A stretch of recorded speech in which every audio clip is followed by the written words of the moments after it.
qu'en moyenne, un diplômé de l'enseignement supérieur mettait 5 ans avant d'obtenir son premier emploi.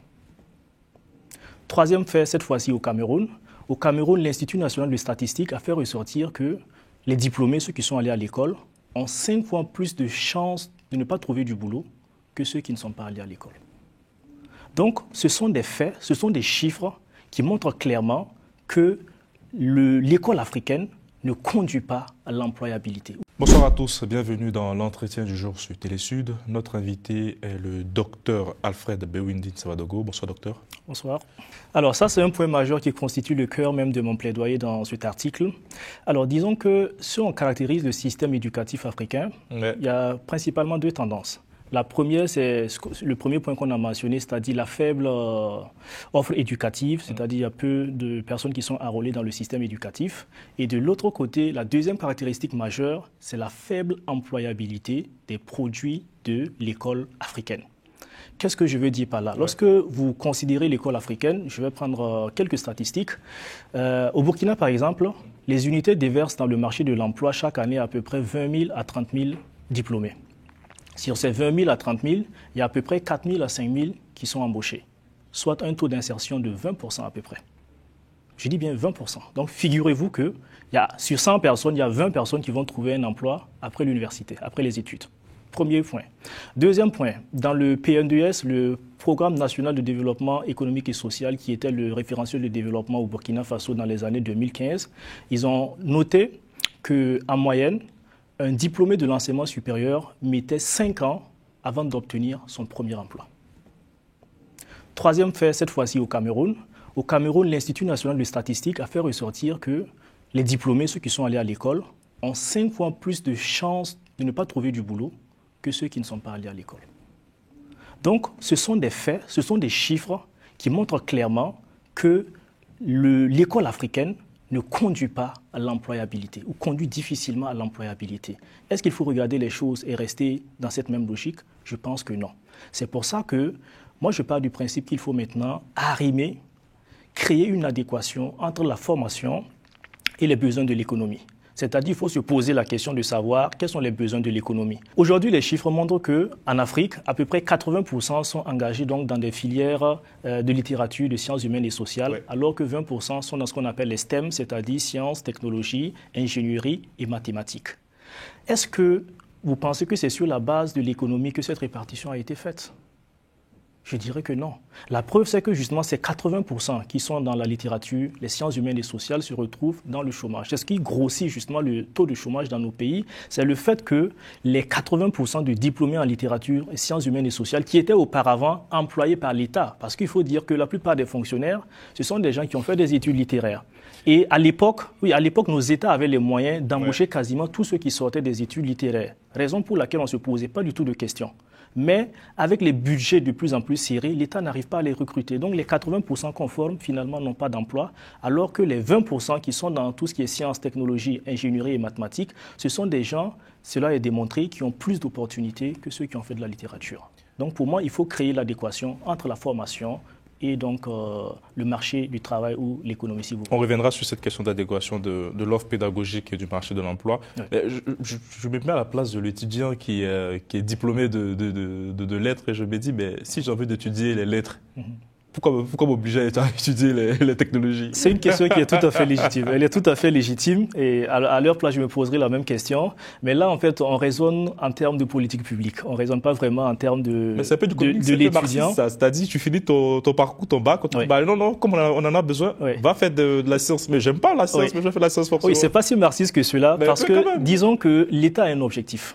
L'objectif de l'État, c'est de développer le pays, c'est d'offrir des emplois aux populations et de créer de la richesse.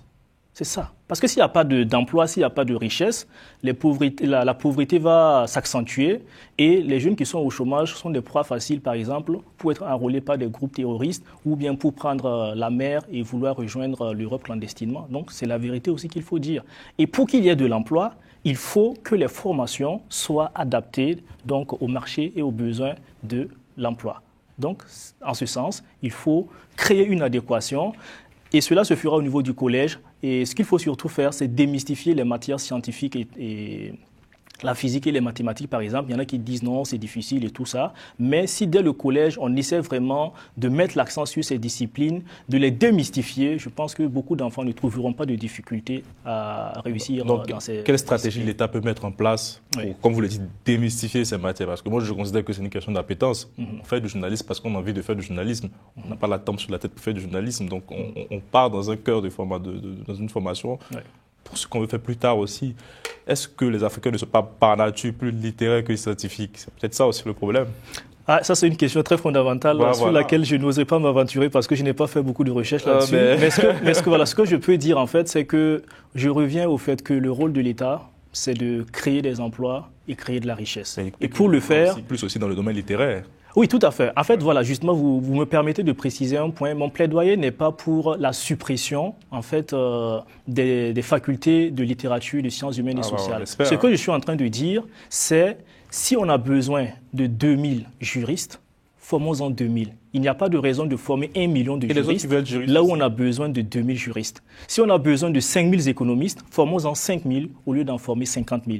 Et si on a besoin de 4,3 millions d'ingénieurs, comme le disent les chiffres, il faut former 4,3 millions d'ingénieurs en Afrique. Donc le point, c'est tout simplement adapter la formation et les besoins. Mais est-ce que l'adaptation ne risque pas de créer une certaine inégalité aussi des chances?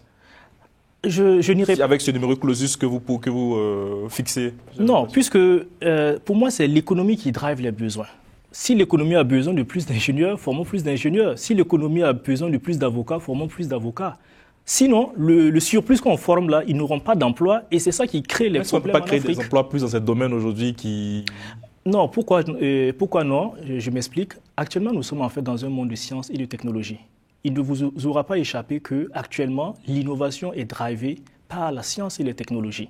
Et donc, la plupart des emplois qui se créent, vous pourrez faire vos recherches, c'est autour des sciences et des technologies. Aujourd'hui, par exemple, on parle d'intelligence artificielle. Effectivement. Ce sont les ingénieurs qui sont au devant de ces concepts-là. Donc, le monde, les sociétés, les économies sont drivées aujourd'hui par la science et la technologie. Et donc, c'est dans ces domaines que les opportunités se créent de plus en plus. Et donc, c'est dans ces domaines que nous devons créer les emplois et donc que nous devons mettre les formations pour les jeunes Africains. Vous avez publié cette tribune-là le 24 janvier, c'est ça? Tout à fait. Est-ce que vous avez eu une discussion en interne avec les membres de votre think tank? Quels sont les avis? Est-ce qu'elle est partagée par tout votre think tank? Alors, on avait déjà eu des discussions sur l'éducation il y a plusieurs années de cela. Ça, c'est tout simplement la suite de ces discussions-là.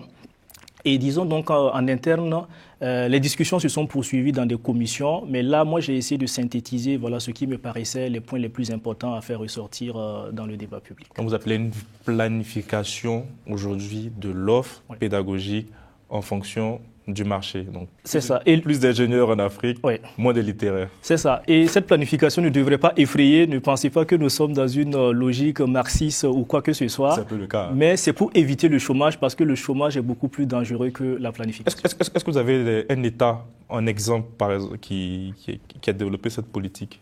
Alors, sans aller en profondeur, j'ai regardé un peu le cas du Maroc. Si vous prenez le cas du Maroc, très récemment, le Maroc, par exemple, a imposé l'enseignement des modules d'intelligence artificielle dans toutes les facultés. C'est-à-dire que vous fassiez le droit, l'économie, les mathématiques, vous allez faire de l'intelligence artificielle. Donc, c'est un État qui a compris que tout se joue aujourd'hui dans les sciences et les technologies. Et donc, le Maroc se positionne, et c'est l'exemple que je cite parce que c'est le plus récent que j'ai consulté. Rapidement, on est pris par le temps. Est-ce que l'arrivée de l'intelligence artificielle est une aubaine pour le continent africain? Si oui, comment il peut l'approprier? Alors, c'est sûr que l'intelligence artificielle va structurer le monde de demain. Il a commencé à structurer le monde d'aujourd'hui et il va davantage structurer le monde de demain. Et les Africains ne doivent pas laisser le train de l'intelligence artificielle passer sans eux. Ils doivent donc prendre le train dès maintenant, ne pas être en retard. Prendre le train, c'est quoi? C'est former les jeunes, notamment sur tout ce qui est compétences sur l'intelligence artificielle. Il faut aussi développer l'infrastructure donc numérique en Afrique et cela se fait à travers beaucoup d'investissements. Restez jusqu'à la fin, parce que le top 3 de la liste, ce sont des livres qu'il faut absolument lire. Je voudrais à travers cette vidéo vous partager une quinzaine de livres sur les dynamiques africaines. Dans la littérature, il y a plusieurs auteurs bien sûr qui ont parlé de l'Afrique, qui ont essayé donc de dresser un portrait de l'Afrique, de parler des perspectives de l'Afrique, de revenir sur les dynamiques et le réel africain. Et je me propose dans cette vidéo de vous partager 15 livres que vous devez lire pour pouvoir maîtriser et comprendre justement les dynamiques et les défis africains. Alors, premier livre sur la liste, donc, c'est La dette odieuse de l'Afrique de Léonce Ndikumana et James Boyce. En gros, c'est un livre qui analyse les flux financiers qui entrent et qui sortent de l'Afrique. Et ce livre fait un focus particulièrement sur l'endettement et la fuite des capitaux qui ont saigné l'Afrique. Le deuxième livre, c'est Lettres ouvertes à l'Afrique cinquantenaire de Edem Kodjo. Il s'agit d'un livre qui fait le bilan de l'Afrique après 60 ans d'indépendance. Le troisième livre est tout aussi intéressant. Il s'agit donc de L'enchevêtrement des crises au Sahel de l'auteur franco-nigérien Olivier de Sardan. Il s'agit d'un livre qui explique la condition actuelle donc des pays du Sahel, notamment à travers la superposition de plusieurs crises, en commençant donc par la crise agro-pastorale jusqu'à la crise des élites, en passant par la crise de l'emploi. Le quatrième livre est une œuvre du professeur sénégalais Cheikh Anta Diop qui est très connu. Il s'agit de Fondements économiques et culturels d'un État fédéral d'Afrique noire. C'est un grand classique que tout le monde doit lire. En gros, dans ce livre, Cheikh Anta Diop, le professeur Cheikh Anta Diop, décrit le processus d'industrialisation de l'Afrique. C'est en réalité une feuille de route pour montrer comment est-ce qu'on peut industrialiser l'Afrique. Le cinquième livre est intitulé L'éducation en Afrique de Abdou Moumouni Diofo. En réalité, il s'agit d'un livre où il revient sur le système éducatif africain dans la période précoloniale, dans la période coloniale, mais également il fait des propositions pour justement réformer de façon efficace ce système éducatif. Le sixième livre est celui de Christian Comelio. Le titre c'est Recherche sur le développement, leçons du passé et défis de l'avenir. Il s'agit d'une œuvre dans laquelle l'auteur critique le concept de développement tel qu'il nous a été parachuté et aussi l'auteur insiste sur la primauté des choix politiques vis-à-vis des choix technico-économiques. Le septième livre est intitulé 60 questions, 60 réponses sur la dette, le FMI et la Banque mondiale, une œuvre signée donc Damien Millet et Éric Toussaint. Il s'agit d'une œuvre qui parle du rôle des institutions financières internationales telles que le FMI et la Banque mondiale. Et également à travers cette œuvre, on comprend l'impact des politiques justement de ces institutions financières internationales sur la trajectoire de l'Afrique. Le huitième livre ici est celui de Joseph Kizerbo et le titre c'est Repères pour l'Afrique. Dans Repères pour l'Afrique, le professeur Joseph Kizerbo aborde 4 thématiques majeures, l'historicité africaine, l'identité africaine, l'éducation et dernièrement le développement endogène et l'unité. En 9e position, nous avons donc Sortir de la grande nuit de l'auteur Achille Mbembe. C'est un livre dans lequel Achille Mbembe parle des dynamiques de l'Afrique décolonisée. En 10e position, je vous propose une œuvre collective qui a été écrite sous la direction de Ndongo Samba Sylla et le titre c'est Pour une autre Afrique, éléments de réflexion pour sortir de l'impasse. Il s'agit d'une œuvre qui parle justement de comment l'Afrique doit rompre avec les pratiques néocoloniales pour inventer sa propre voie. En 11e position, nous avons un livre de la Malienne Aminata Dramane Traoré. Le titre c'est L'Afrique humiliée. L'Afrique humiliée est une œuvre dans laquelle Aminata Dramane Traoré nous invite à nous réapproprier nos destins, notamment à travers nos langues, nos repères, nos cultures et nos valeurs. En 12e position, nous avons une œuvre collective écrite sous la direction de Felwine Sarr et Achille Mbembe. Le titre c'est Écrire l'Afrique monde. C'est une œuvre dans laquelle les auteurs nous invitent donc à réfléchir, à anticiper donc et à créer des chemins nouveaux à la mesure des défis de notre temps.